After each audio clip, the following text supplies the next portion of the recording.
saking banyaknya teori-teori tentang leadership, saking banyaknya tanggapan-tanggapan tentang leadership itu sendiri. Dan ini semua gue sebut dengan konspirasi elit leadership.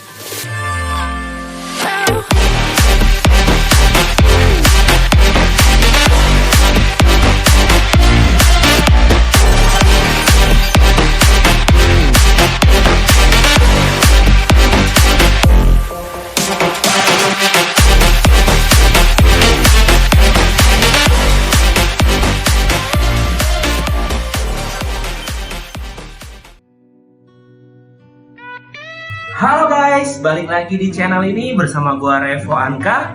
Ini adalah konten pertama gua yang ngomongin tentang leadership. Gak tahu kenapa setiap ngebahas tentang leadership, gua tuh excited banget. Karena apa? Karena kalau ngomongin tentang leadership itu konteksnya sangat luas. Dan menurut gua ilmu leadership ini penting banget buat kita semua. Cuman dari awal gue pengen ingetin sama kalian, di sini bukannya gue mau sok-sokan ngeguruin kalian atau sok-sok tahu. Di sini kita belajar bareng. Ingat ya, di sini kita belajar bareng. Gue sharing apa yang gue tahu, apa yang gue pernah baca di buku-buku tentang leadership, gue sharing sama kalian. Begitu juga ya kalian, apapun yang kalian tahu tentang konten ini, ya kalian bisa komen di bawah dan kita sama-sama belajar. Oke? Oke, sebelum gue membahas lebih jauh tentang leadership, gue punya 2 pertanyaan buat kalian. Pertanyaan yang pertama, apa definisi tentang leadership itu sendiri? Dan pertanyaan yang kedua adalah, mengapa alasannya kita harus memiliki jiwa leadership?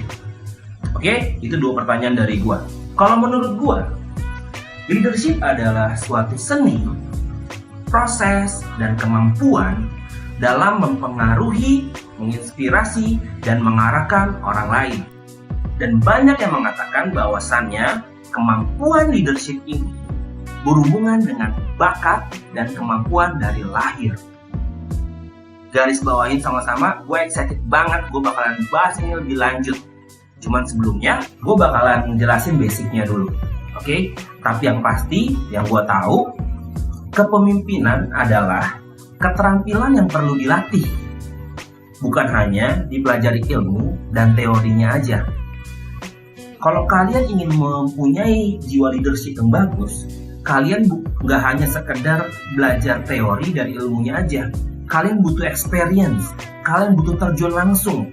Dengan kalian punya experience dan udah terjun langsung, itu memperkuat jiwa leadership kalian. Jadi kalian nggak hanya tahu dan pintar teori dan ilmunya, tapi juga kalian punya experience-nya. Setiap orang sebenarnya memiliki bakat kepemimpinan. Namun, kesuksesan dalam mengembangkan kemampuan kepemimpinannya itu tergantung dari pribadi masing-masing orang. Jadi, walaupun setiap orang punya bakat kepemimpinan, belum tentu juga setiap orang itu bisa berhasil mengembangkan kemampuan itu.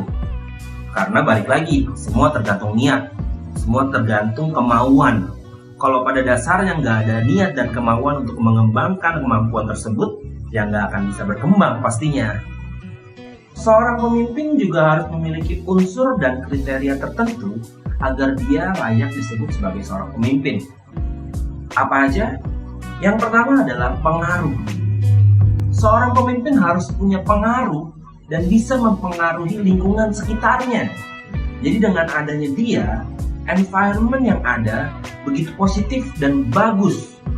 Dengan begitu, pemimpin tersebut akan diikuti dan di-respect oleh orang sekitarnya. Yang kedua adalah tujuan. Sebagai seorang pemimpin juga harus memiliki tujuan yang jelas, visi misi yang jelas. Karena dengan pemimpin memiliki tujuan, di situ timbullah kerjasama antara seorang pemimpin dan seorang tim atau bawahan untuk mencapai tujuannya itu. Oke? Tapi kalau misalnya seorang pemimpin tidak memiliki tujuan, visi misi yang jelas, bagaimana seseorang atau orang ingin mengikuti dia? Dianya aja nggak tahu mau ngebawa itu kemana, mau ngebawa dirinya kemana, mau ngebawa timnya kemana. Gimana mau ada pengikutnya kalau dianya aja nggak punya tujuan dan visi misi yang jelas. Yang ketiga, memiliki sifat dan karakter yang bagus. dengan seorang pemimpin memiliki karakter dan sifat yang bagus, itu akan membuat pengikutnya mengikuti sifat dan karakter pemimpin tersebut. Karena apa? Karena pemimpin itu lead by example. Dia menyontohkan sesuatu yang harusnya dilakukan oleh orang lain atau oleh pengikutnya. Dengan begitu pengikutnya pun akan mengikuti dia. Dan tanpa kalian sadari, dengan kalian memiliki karakter dan sifat yang bagus, itu tanpa sadar kalian memiliki power yang kuat. Dan yang keempat adalah wewenang. Wewenang adalah hak yang diberikan kepada seorang pemimpin untuk menetapkan sebuah keputusan. Jadi 4 kriteria dan unsur ini harus dimiliki seorang leader agar dia layak disebut sebagai seorang leader. Oke? Tapi gue kan gak niatan untuk berbisnis. Dan kerjaan gue pun bukan yang ada jenjang karirnya gitu yang mengharuskan gue akan jadi pemimpin nantinya. Which is gue gak akan punya tim dan karyawan. Berarti gue gak harus dong punya unsur dan kriteria tersebut, karena ribet banget. Ya nggak gitu juga. Gini loh guys, kita itu pada dasarnya dilahirkan sebagai seorang pemimpin. Pemimpin buat diri kita sendiri. Kalian bayangin deh, kalau kalian aja nggak bisa mimpin diri kalian sendiri, nantinya kalian akan selalu diatur oleh orang lain. Kalian akan selalu dikendalikan oleh situasi dan keadaan. Kalau kayak gitu, mau sampai kapan? Mau dibawa kemana hidup kalian? Nah, terutama buat laki-laki nih. Kalian pasti dong nantinya menikah. Mau dong. Kan gak semuanya mau menikah. Iya sih, gak semuanya laki-laki mau menikah. Ada juga laki-laki yang emang nggak mau menikah sampai dia tua atau sampai dia meninggal. Ada.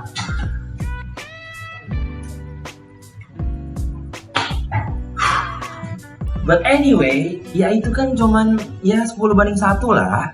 Dari 10 laki-laki, ya satunya nggak mau nikah, sisanya kan menikah. Nah, nanti saat laki-laki ini menikah, dia akan menjadi pemimpin untuk keluarganya. Kalau dia aja nggak bisa memimpin dirinya sendiri, gimana dia memimpin keluarganya, keluarga kecilnya? Mau dibawa kemana nanti hubungan pernikahannya? Mau jadi apa nanti anaknya? Karena seorang anak pasti melihat sesosok ayahnya. Kalau dia aja nggak bisa ngebawa diri, gimana dia mau ngebawa istri dan anaknya? Jadi mempunyai jiwa leadership, memiliki unsur dan kriteria tersebut nggak melulu soal berbisnis. Tapi memang semua orang harus punya jiwa leadership menurut gua.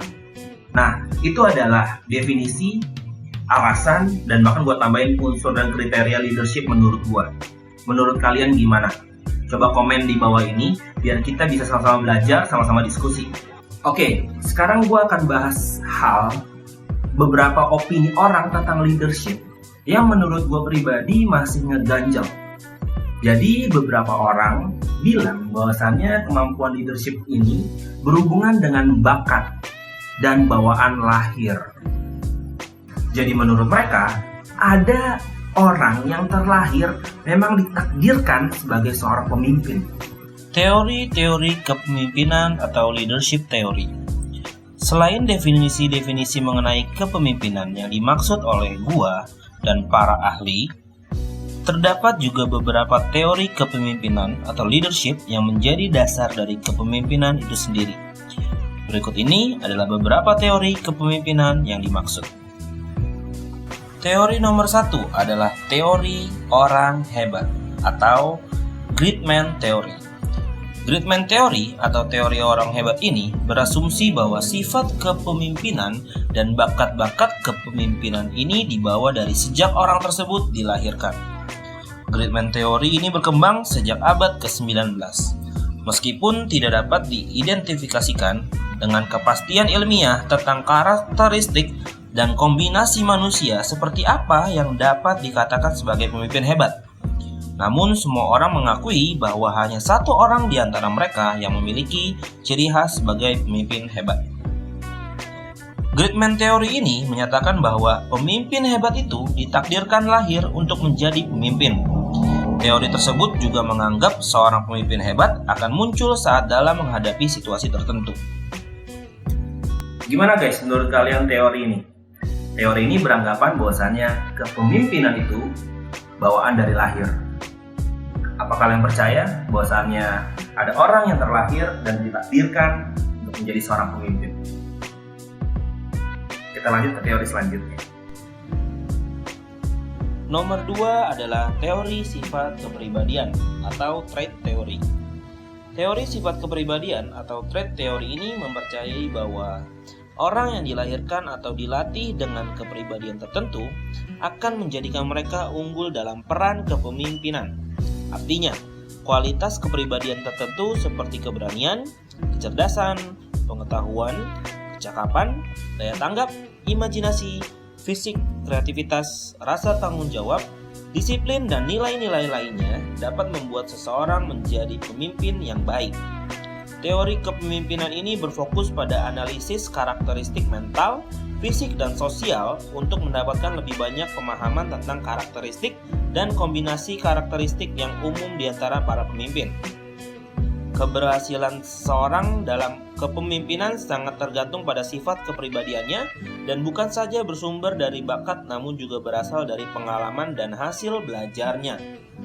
Menurut penelitian, terdapat 4 sifat kepribadian utama yang menjadi penentu keberhasilan atau kegagalan seorang pemimpin. Yang pertama adalah stabilitas dan ketenangan emosional. Yang kedua, mengakui kesalahan. Yang ketiga, keterampilan interpersonal yang baik. Dan yang keempat, pengetahuan yang luas. Nah, kalau teori ini, gue cukup setuju. Karena juga menurut gue, orang yang dilatih dengan kepribadian tertentu atau memiliki value-value yang bagus, itu bisa menunjang mereka menjadi pribadi yang bagus dan bisa menjadikan mereka sebagai pemimpin yang baik.